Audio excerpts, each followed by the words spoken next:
A crime spree that shook the Quad Cities. Late one humid summer night, the peace of the Quad Cities was shattered by the chilling echo of sirens. What began as isolated incidents quickly spiraled into a months-long nightmare, gripping the region in fear. For weeks, the identities of the culprits behind a string of violent robberies remained a mystery, until their reign of terror finally came to a dramatic end. Meet Jason Carter and Marcus Blake, names changed to ensure privacy. Two men who embarked on a brazen and violent crime spree that spanned multiple cities. From local pizza joints to bustling pawn shops, their targets were as varied as their methods were ruthless. Each strike brought new levels of fear, leaving behind traumatized victims and devastated communities. Their first robbery was bold but calculated, a late-night hit on a small pizza shop in Rock Island.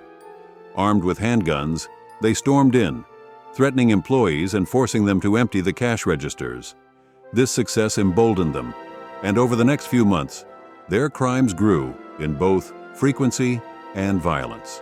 In one particularly harrowing incident, Carter and Blake targeted a title loan office, knowing it would have cash reserves. They forced employees at gunpoint to open the safe and pistol-whipped one of them for taking too long.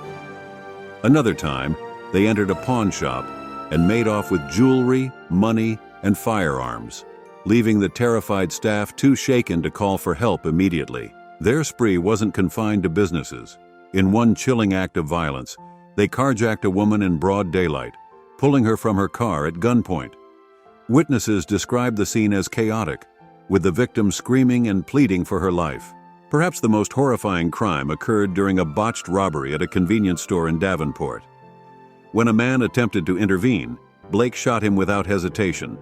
The victim survived, but the trauma of the incident left an indelible mark. Witnesses recalled the look of cold calculation in the assailant's eyes, a stark reminder of the danger these men posed to everyone in their path. Their crimes weren't just about stealing cash or goods. They wielded firearms not only as tools, but as weapons of psychological warfare. Witnesses recalled moments of pure terror. A mother begging for her life, fearing her child would hear the gunshots from across the street. Store clerks forced to the ground, trembling as they stared down the barrel of a gun.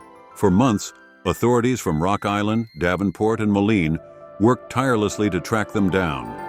The collaborative efforts of local police, the Bureau of Alcohol, Tobacco, Firearms and Explosives, ATF, and the Federal Bureau of Investigation, FBI, culminated in a multi-agency manhunt that finally ended with their arrests. When Jason and Marcus faced trial, the courtroom was packed.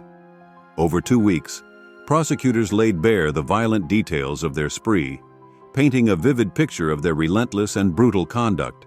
The emotional testimonies of victims silenced the room, driving home the profound impact of their actions. In December 2024, justice was served. Jason Carter was sentenced to 50 years in prison, and Marcus Blake, with a history of violent offenses, received an unprecedented 150 years and 1 month. The sentences sent a powerful message. Violence and terror have no place in the Quad Cities, and justice will be swift and unyielding. This case stands as a testament to the strength of our partnerships and our unwavering commitment to public safety, remarked one police chief. We can all breathe easier, knowing these individuals can no longer harm our communities. At the end, make sure to subscribe to know about latest crimes. Stay safe and see you next time. Peace.